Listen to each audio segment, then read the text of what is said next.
What is going on, YouTube? It is your girl Ray, and welcome back. On today's video, we are going to be watching some of the most inhumane prisons for child predators. Now, if you guys are like me, I need to look up these places because there's a lot of people that I feel like, with all this stuff that's going on the news and on the social media networks, a lot of these people need to go there.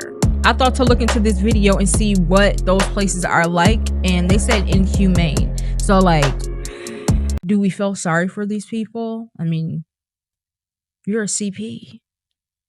I'm just saying. I know, forgiveness, but we ain't Jesus. Just saying. Before we get into the video, big ups and shout out to The Fugitive. They are the original content creators and uploaders of this video. And big ups and shout out to the Ray's World Gang. I see y'all. A few moments later. And a special big ups and shout out to the Ray's World Gang. I see y'all, and I salute road to 500. If you do enjoy the video, be sure to like, comment, and subscribe. This video is for entertainment purposes only. Now, without further ado, let's go ahead and roll it.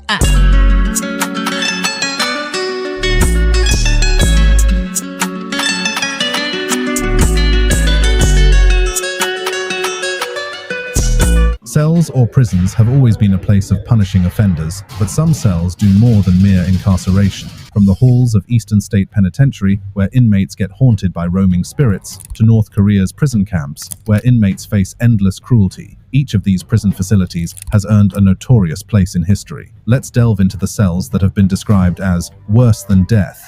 Eastern State Penitentiary.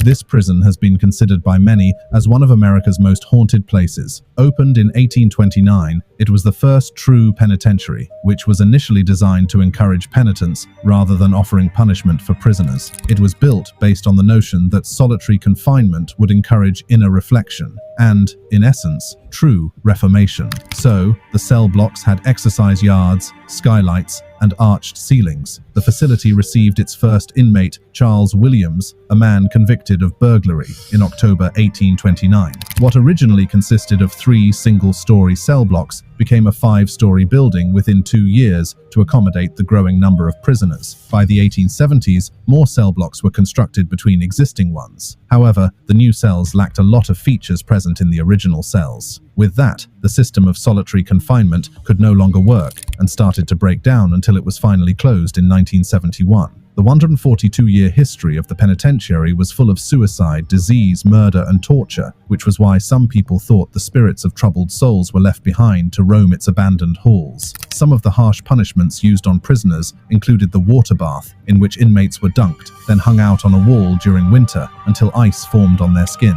There was also the mad chair, where inmates were bound so tightly that circulation was impossible. Some of the victims had their body parts amputated. Then there was the iron gag, in which an inmate's hands were tied behind their backs and strapped to an iron collar in the mouth. Any movement would cause their tongue to tear and bleed profusely. Finally, the hole. It was a dank underground cell with no light, no human contact, no exercise, no toilet, and little food and air. That takes us to the next cell, the Black Hole of Calcutta.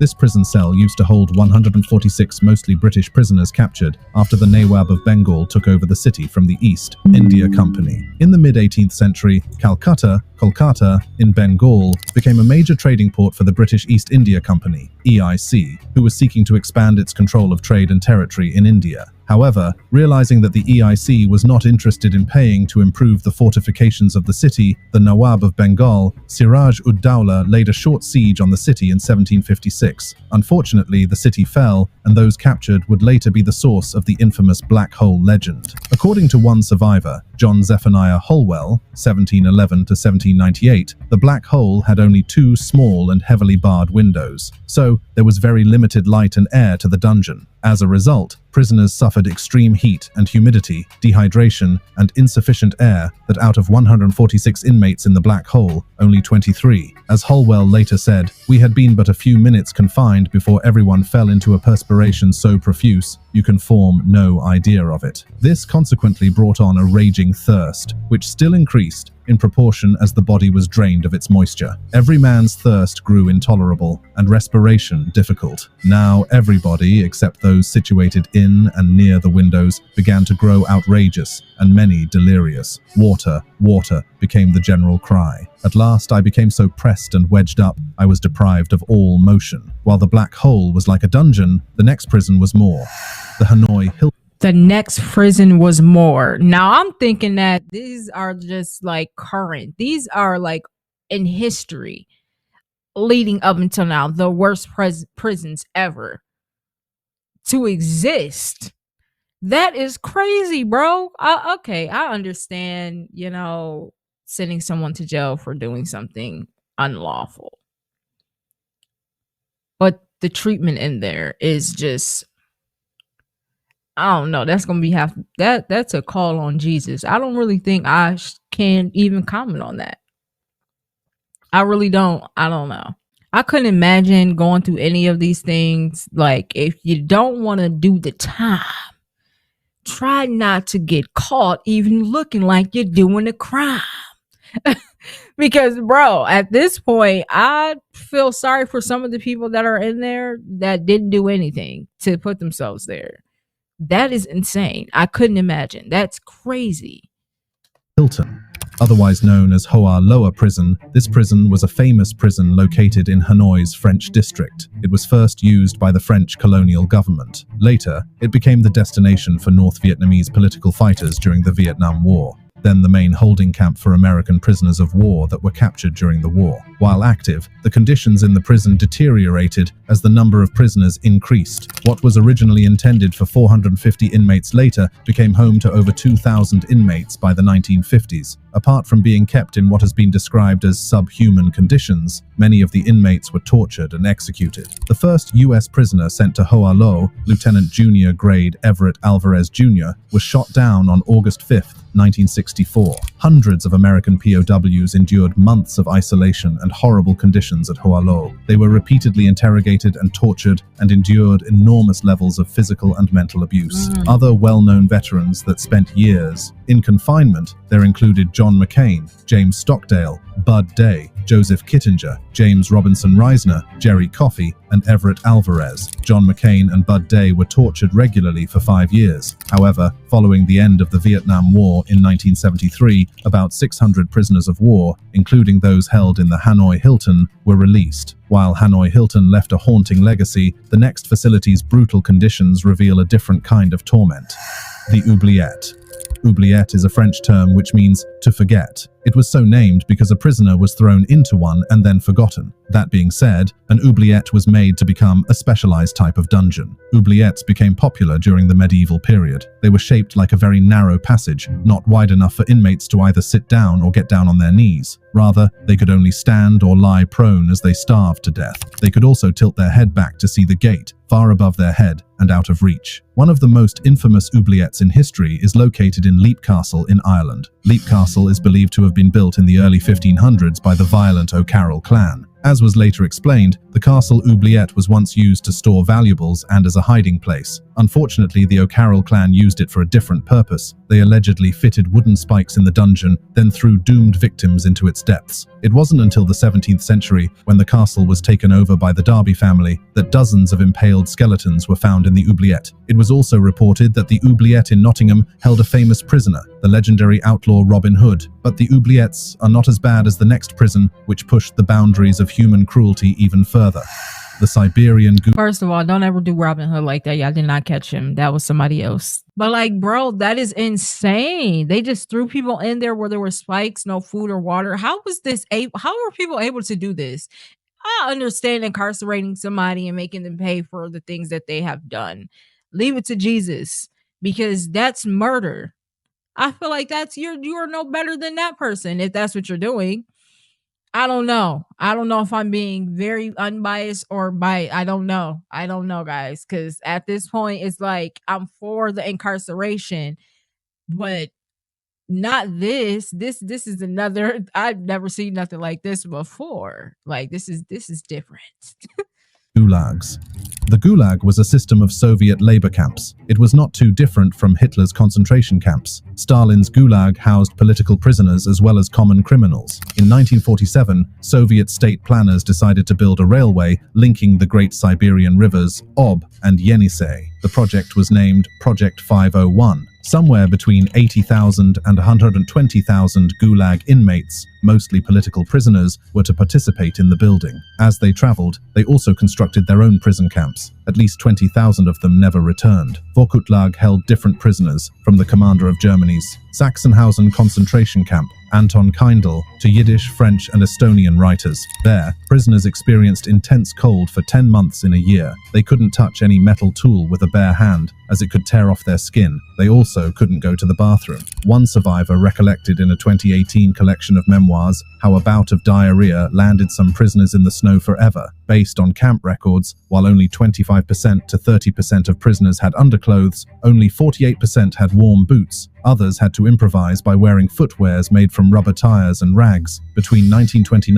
and 1953, when Stalin died, around 18 million people reportedly passed through the Gulag system. Of those numbers, contemporary scholars estimate that about 6 million died either in prison or shortly after their release. If the Siberian Gulag's history is disturbing, the next prison's ruthless regime reveals an even deeper descent into inhumanity. North Korean prison camps.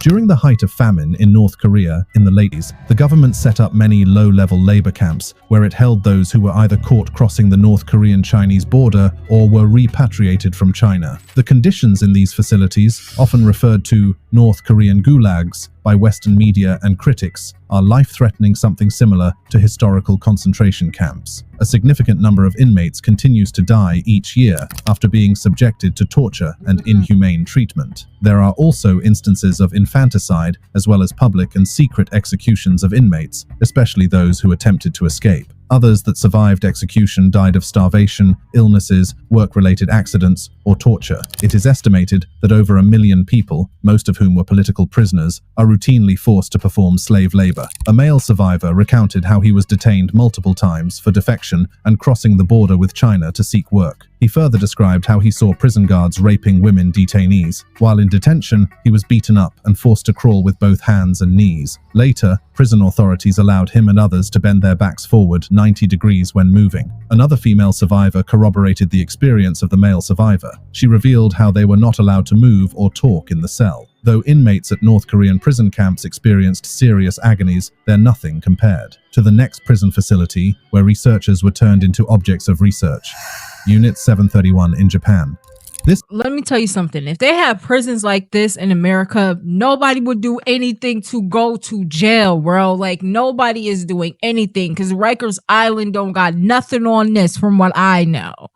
And I don't know much. Correct me if I'm wrong. But like, bro, this type of stuff right here, dude, I don't even think people would get away with this, like communist stuff. I don't even think you would get away with doing stuff like this in America. But I'm saying if you could, nobody's doing anything. But I can't say that because look at these people. I can't say that because look at these people. But like, why would you even want to? What are you going to jail for? Can you imagine getting caught stealing something very minor, like a loaf of bread or something like that? Like, you just like, because any crime that you get caught in, you got to go to jail. You know what I mean? So just imagine doing a petty crime and going to this prison. No, I'm good. I'll starve to death before I'm not doing. No, bro, I'm not. That's crazy. This kind of crazy. This is like something's wrong with you if this is how you think that people should be treated in prison. Like, I don't know. I feel like y'all gonna try to come for me in the comments. Please don't. I'm just stating how I feel, my opinion. I'm entitled to it. But please let me know how you feel about it and why you feel you're against what I'm saying, if that's how you feel. If that's how you feel. This facility was a top-secret biological and chemical warfare research base that was established in Harbin. It served as the nerve center for Japanese biological warfare in China and Southeast Asia during World War II. Members were taught the basics of various pathogens before extracting body fluids from mice to check for pathogens and culture them. They had no clue what the cultured pathogens were being used for. Hideo Shimizu, the only living veteran of Unit 731, recollects being taken to the specimen room at the headquarters after he said he wanted to be a surgeon. There, he saw shelves lined with formalin-laden bottles that contained specimens of human organs of all kinds, including those of children. What Shimizu thought was a research and public health agency turned out to be an assembly line for weaponized diseases that could wipe out everyone off the face of Earth if fully deployed. In addition to carrying out bacterial experiments on Japanese soldiers, Unit 731 also performed vivisections on members infected with germs during experiments. Specifically on October 4, 1940, Japanese bombers deployed casings loaded with 30,000 fleas that had sucked blood from a dying prisoner. Between the late 1930s to the end of the war in 1945, Unit 731 killed thousands of Chinese civilians and Allied prisoners of war. Though Unit 731 was a research center for mass killings, in the next facility, inmates are in constant battle for survival. Devil's Island. Established during the reign of Napoleon III in the Second Empire of France, the prison was— Bro, I'm sorry. We ain't even nowhere near through. We not nowhere near through. I'm going to just say one thing. 30,000 fleas is crazy, bro. Getting bit by one flea hurts. 30,000 is wild. Where do people even come? You're sick. You're sick. Was originally conceived as an arrival point for political prisoners and criminals who had been sentenced to prison in French Guiana. Between 1852 to 1938, 90% of over 50,000 prisoners sent to Devil's Island died in brutal conditions. The conditions were a combination of man-made horrors and natural barriers, including an almost impenetrable ocean and jungle. Recounting his experience, one of the most well-known inmates, Alfred Dreyfus, the Jewish French officer wrongly accused of treason, told journalists how he spent 4 years at the facility and how prisoners known as bagnards worked from 6 a.m. to 6 p.m. With the small quarters being overpopulated, it was common to see prisoners fight, some dying in the process. Incredibly, such prisoners were often not punished. Instead, guards allowed nature to take its course. In other words, they were often left to die of harsh labor, tropical disease, or a failed attempt to escape. However, any prisoner who hurt or killed a guard was usually executed by another bagnard. Then, an official would pronounce thus, "Justice has been served in the name of the Republic." But the agony of inmates at Devil's Island pales in comparison to the next facility where the only way to escape to die. ADX Florence, Colorado. This maximum facility is the only federal supermax prison in the country. It was named Alcatraz of the Rockies because no one has ever escaped from it. As of July 2024, ADX incarcerates 335 men convicted of federal crimes, ranging from serial killing, terrorism, mobbing, among other violent crimes you could think of. Joaquin, El Chapo, Guzman Loera, Terry Lynn Nichols, Oklahoma City bomber, Dzhokhar Tsarnaev, Boston Marathon bomber are some of the infamous prisoners at the facility. In recent times, there was an outcry about dangerous conditions at the facility occasioned by understaffing. Besides, prisoners at the facility are being held in permanent solitary confinement. The severe conditions in the facility have led some prisoners to engage in extreme self-harm or even commit suicide. The reason isn't far-fetched. Being held in isolation for extended periods can lead to conditions including anxiety and depression, insomnia, extreme paranoia, hypertension, and perceptual distortions. In 2013, a prisoner with a history of mental illness was found to have hung himself in his cell. He had reportedly spent over a decade at ADX with only intermittent mental health care, after which he suffered psychotic symptoms until his death. The horrible conditions at ADX contrasts sharply with the slow, methodical suffering inflicted upon inmates at the next prison facility. London's Little Ease.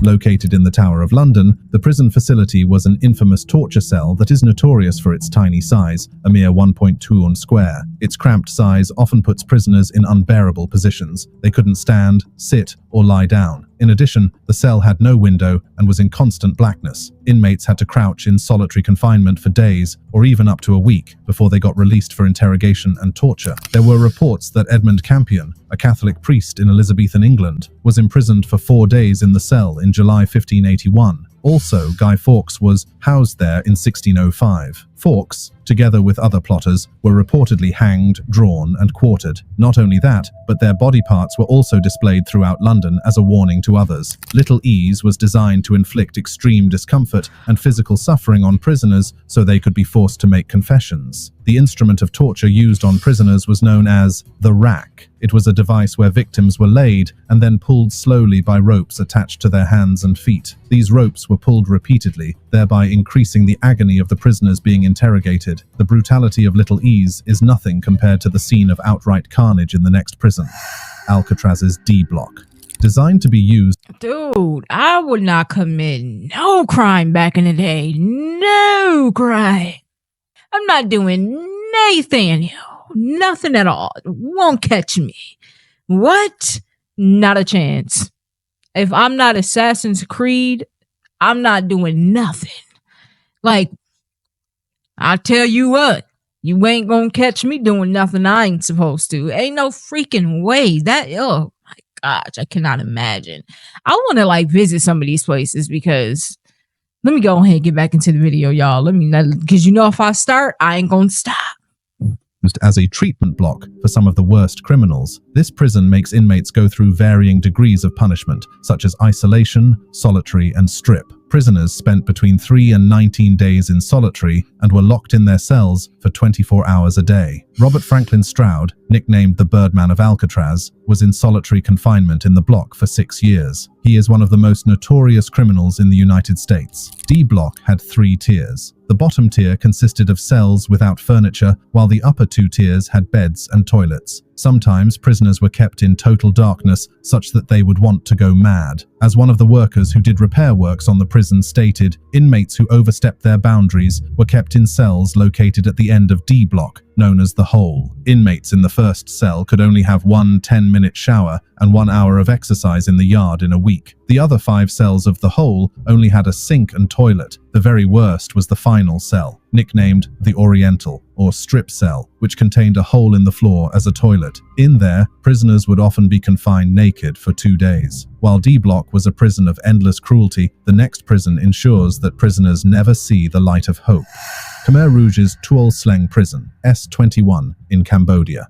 This prison is the most notorious prison in Cambodia. It was a detention center under the Khmer Rouge regime. Although the site now serves as the Tuol Sleng Genocide Museum, it used to be part of 200 secret prisons where people were tortured and forced to admit crimes they didn't commit, especially crimes of treason. It was common practice for jailers to use electric shocks, beatings, and pouring of water in the nose of inmates as instruments of torture. While some prisoners died from the mistreatment, others were executed at a nearby killing center known as Cheong Ek. Between 1975 and 1979, the brutal Khmer Rouge, led by Pol Pot, committed mass killings of prisoners. During that time, around 20,000 people were struck to death to save on expensive bullets. Only a handful of prisoners survived. Chum Mei and Bu Meng, 2 of the survivors, would later recount their horrible experiences at the prison. As for Mei, he was working as a mechanic for the Khmer Rouge until he was suddenly arrested on 28 October 1978 and taken straight to S21. However, after 10 days of torture, he was forced to confess that he was a secret agent for the US. He was tortured with a stick covered in twisted wire. Then, his big toenail was also pulled out. Luckily, he was kept alive because he could fix typewriters, which were used for taking down confessions. He was also able to fix sewing machines, used to make black Khmer Rouge uniforms. The mass killing at S21 contrasts with the drawn-out suffering in the next prison,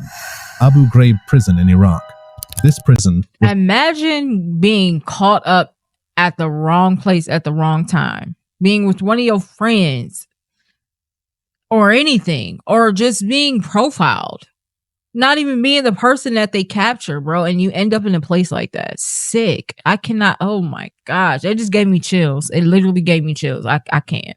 Was one of the most notorious Iraqi prisons under the reign of Saddam Hussein. The prison held approximately 50,000 men and women in poor conditions. Also, torture and execution were not uncommon. Although most prisoners inhabited in tents in the yard, the abuses mostly took place inside cell blocks 1A and 1B. Prisoners were stripped naked during torture. A lot of other systemic tortures were also in place. They included prolonged isolation, the flyer program, where prisoners were moved from cell to cell every few hours to deprive them of sleep, extreme use of heat and cold, and a host of others. Manadel al-Jamadi, a prisoner at Abu Ghraib prison, died after being interrogated and tortured by CIA officer Mark Swanner in November 2003. Al-Jamadi was a suspect in a bomb attack in a Baghdad Red Cross facility, killing 12 people, although his involvement in the attacks could not be ascertained. A year after the killing of Al-Jamadi, some horrible photos of dead prisoners surfaced, some of them on leashes, some, their bodies piled atop each other in pyramid structure, and others, standing in crucifixion-like postures. A report by the Red Cross in 2004, and others, of them on leashes. The killing of Al-Jamadi, some horrible photos of dead prisoners surfaced, some of them on leashes, some... Why are y'all proud of this?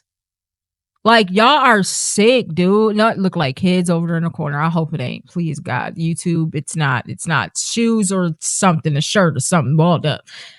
But why are you proud of this? Are you, like, happy that this is what you do? Like, this is what you do for a living? Bodies on leashes, bodies piled up into shapes or whatever the case may be. You're sick. You're sick. Like, why would you even want to touch a dead body, let alone position it and then put it in a crucifix? All of y'all are sick, dude. Y'all need to be in one of them jails. Since you want to treat people like this, y'all are oh my gosh. People like this need to be locked away. Look how happy. Look, what's wrong with you? Weirdo.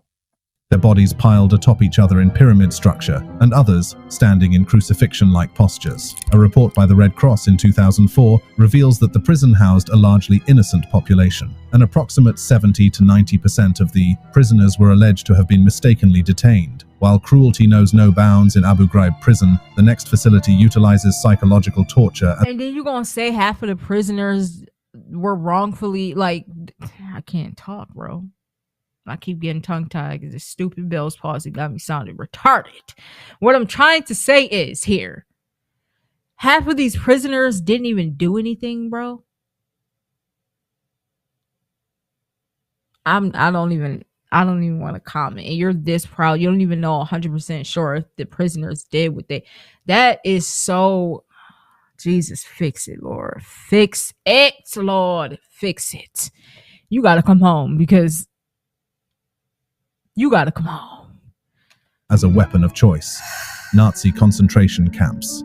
Following the invasion of Poland by German forces on September 1st, 1939, war prisoners were taken to Dachau concentration camp, which had been in operation for 6.5 years. Life in the Dachau concentration camp was brutal. In fact, the war dramatically increased the level of brutality and degradation already in place. With Dachau as a model, the Nazi regime would later design new types of camps in Buchenwald, Flossenburg, and Mauthausen. Dachau became an assembly point for preparing men for combat. He drew the division's infantry regiments directly from the concentration camp guards, then dispersed Dachau inmates to other camps. Prisoners were subjected to medical experiments, executions, and even forced labor in a porcelain-producing factory. They also faced overcrowding, starvation, and disease rampant. The use of gas chambers, mass shootings, and other forms of execution further cemented these camps as places with an utter disregard for the value of human life. Eugen Kogon, a Catholic opponent of Nazism and survivor of Buchenwald, recounted how some 10,000 members of the Soviet military perished during liquidations at Dachau. The extreme levels of brutality, dehumanization, and systematic cruelty inflicted on inmates make Nazi concentration camps among the worst prisons in history. Although the misery in Nazi concentration camps is a contemporary nightmare that refuses to end in the next prison, overcrowding makes survival a daily challenge. Pyongyang prison camp, Kwanli-so. The camp was a North Korea's political prison camp established around 1968. With an estimated 5,000 prisoners, the camp engaged its prisoners in forced labor activities. Such activities consisted of mining, especially coal, gold, and iron ore, tree felling, timber cutting, agricultural production, and light industrial manufacturing. The conditions in the prison camps were inhumane. In most camps, there were no blankets. Also, 200 inmates would use one toilet. No adequate access to medicine. Public executions usually took place in front of prisoners. One such occasion was when Shin Dong-hyuk was forced to witness the public executions of his mother, Chang Hye-kyung, and brother Shin Hee-kyun. Common torture and punishments included executions, either by shooting or hanging. confinement in solitary cells, immersion in water, where a plastic bag would be placed over the head of inmates and submerged in water for long period. Also, prisoners were beaten with their hands and feet tied behind them and their bodies strung up so that they hang against the ground. Other torture includes sleep deprivation, sharp bamboo pieces placed under the fingernails, handcuffing, and suspension by the wrists. Kwanliso gained international attention when Otto Warmbier, an American college student, was jailed in one of the prisons and died shortly after release in 2017. Despite that series of executions at Kwanliso reek of sheer brutality, those of the next prison were taken to a greater height: Libya's Abu Salim prison. This maximum security prison in Libya was notorious during the rule of Muammar Gaddafi for alleged mistreatment and human rights abuses. Human Rights Watch estimated that 1,170 prisoners were killed in a massacre in the prison in 1996. A prisoner protest had erupted that year in response to severe food ration cuts following an earlier escape attempt by a few prisoners. During the protests, one guard died and 6 prisoners were killed, with about 20 sustaining injuries. Negotiations followed, with government officials, including Abdullah Sanusi, meeting prisoner representatives. While Sanusi refused to offer trials, he agreed to improve conditions and provide medical care to about 120 injured and sick prisoners in exchange for the release of the captured guard. However, the promises were all lies. The prisoners were never seen again. The next day, over 1,200 prisoners were rounded up and executed in the prison courtyards by gunfire from guards positioned on rooftops. According to testimony obtained by Amnesty International, inmates were frequently tortured amidst primitive living conditions, including a lack of food, medical care, and sanitation facilities. In 2011, NTC invited investigators from CNN and other organizations after finding what appeared to be animal bones at the site of the prison. While the massacre at Abu Salim prison might be historic, the next prison was marked by its own brutal massacre: Brazil's Carandiru prison.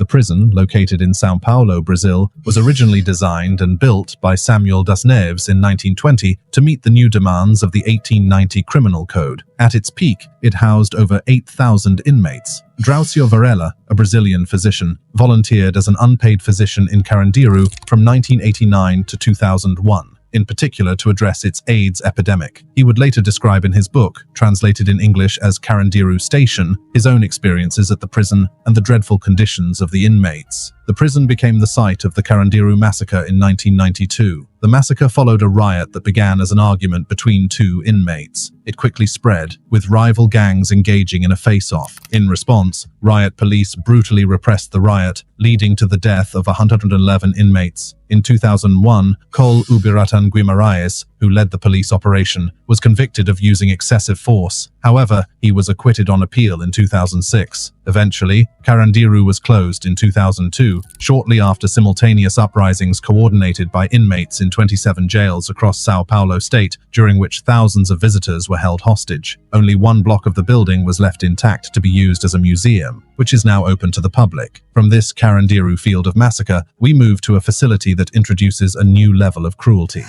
Russia's Black Dolphin prison. Russian prisons are known to be seriously tough, but this is one prison which is known to be even more brutal than the rest. It is also home to the country's most brutal criminals, including serial killers, terrorists, and cannibals. Located on the Kazakhstan border, the prison gets its name from the statue, constructed by the prisoners at the front of the building. According to a prison lieutenant, the only way to escape from the prison is by dying, as inmates are imprisoned for life. Inmates live in a cell within a cell. 2 inmates are forced to share one 50-square-foot cell. Due to the nature of the inmates, guards make rounds every 15 minutes. When leaving their cells, inmates are made to walk bent at the waist, blindfolded. This technique allowed for maximum control, while also depriving inmates of having a view of their immediate surroundings to prevent them from escaping or attacking. Nikolai Ostankov, one of the inmates serving a life sentence for killing an entire family and burning their bodies, spoke of his sealed fate at the facility. Another inmate, Vladimir Nikolaev, one of Russia's most notorious murderers, is also being held in the prison for killing a man during a drunken fight and subsequently chopping him up. While the torturous conditions in Black Dolphin were designed to break the human spirit, the relentless psychological torment experienced in the next prison, a camp-like facility, is yet terrifying. They're over there dancing and stuff. I don't know how bad it could be. After saying what the heck he said, after a drunken argument, he killed him and chopped his body up, bro. First of all, I'm starting not to feel so bad. Okay. I'm talking about the inmates that didn't do anything, like the bunch of people that we just watched that was piled up into statues. These people deserve this punishment. You don't want to do the time, then don't do the crime. It's very simple. It's very simple. China's Uyghur re-education camps. These camps, officially called Vocational Education and Training Centers, were established in 2017. Many Uyghurs, numbering hundreds of thousands, have been reportedly interned in the camps without trial. Also, no charges have been levied against them. However, the Chinese government, they are only being held as a way of countering extremism and terrorism, as well as promoting social integration. This action has been condemned by many, including governments of many countries and human rights organizations. The Uyghurs, mostly Muslim, live in Xinjiang, which lies in the northwest of China and is the largest region in the country. It has been alleged that China is forcibly mass sterilizing Uyghur women as a way of suppressing their population. Mirigul Tursun, a Uyghur woman who escaped from one of the camps, shared her horrible experience. According to her, detainees were beaten and tortured. She also said she had to sleep in turns with other 60 women. They would often use the toilet in front of security cameras and also sing praises of the Chinese Communist Party. Other punishments common at the camps include being placed in handcuffs for hours, waterboarding, or being strapped to a metal chair for long periods. As agonizing as the re-education camps were, they were not as dreadful as the last facility where hope is systematically destroyed. Egypt's Scorpion Prison. Cairo's maximum security prison 992, also known as Scorpion Prison. The prison, which currently holds around 800 prisoners, is notorious for gravely abusing inmates. According to Major General Ibrahim Abd al-Ghaffar, a former Scorpion warden, Scorpion Prison was designed for political prisoners, and those who go in are not expected to come out again, unless they are dead. Conditions in the prison are known to include physical abuse, prolonged use of discipline cells, and torture in some cases. Also, medical treatment for inmates is being interfered with. One such inmate was Essam Derbala, who died in 2015 after being denied his medicine. Though Egyptian law permits all inmates to undertake 2 hours of exercise every day, authorities at Scorpion Prison often deny inmates this right with no reason. The cells lacked beds and only had a raised concrete platform on which inmates could sleep. Instead of mattresses, most inmates use blankets provided by the prison and cardboard boxes to provide some cushioning between their bodies and the concrete. Many inmates lack hygienic products and stand at risk of being afflicted by disease and infections. All of these harsh and abusive conditions makes the prison a torture facility by definition. These cells show us how the worst prisons are not just walls and bars, but also feature cruelty. Get more interesting videos with just one click. This guy was arrested for shooting. We're done. We are done. I'm sorry, gentlemen, but we are not going to be. I said, gentlemen. I'm sorry, sir, but we do not want to hear about your case. If you do want to hear about his case, you can go ahead and check out the page. But I'm done here. We watched and saw what we needed to see. That video was insane. I don't think that anybody should have to go to any one of those prisons, except for the people that be chopping people's bodies up, killing whole families. Just, you're a menace to society. You do deserve to be behind bars. But like, some of those are it was uncomfortable to watch. Like, I was getting mad. I don't know if y'all seen it on my face, but I was literally feeling some type of way. I'm happy it's over. I thought it was more. But when I seen that dude's face, I was like, this is the end of the video. We're done here. I hope it ain't. Because if it is, we wasn't going to watch it. And I don't know, not today. But if you did enjoy this video and watched it up until this point, thank you so much. Please make sure that you return on back here for more and Ray's World. So please hit the post notification bell so you can stay alert to know what is going on over here. Be sure to like, comment, and subscribe, and I will see you guys on the next video. Be sure to spread love. Please be a positive influence in your surroundings, and don't be following behind nobody unless his name is Jesus, and I don't mean Jesus, the real one upstairs, okay? Jehovah Jireh. Don't be playing now. And I'll see you guys on the next one. Y'all have a good day, and I'm out. Peace.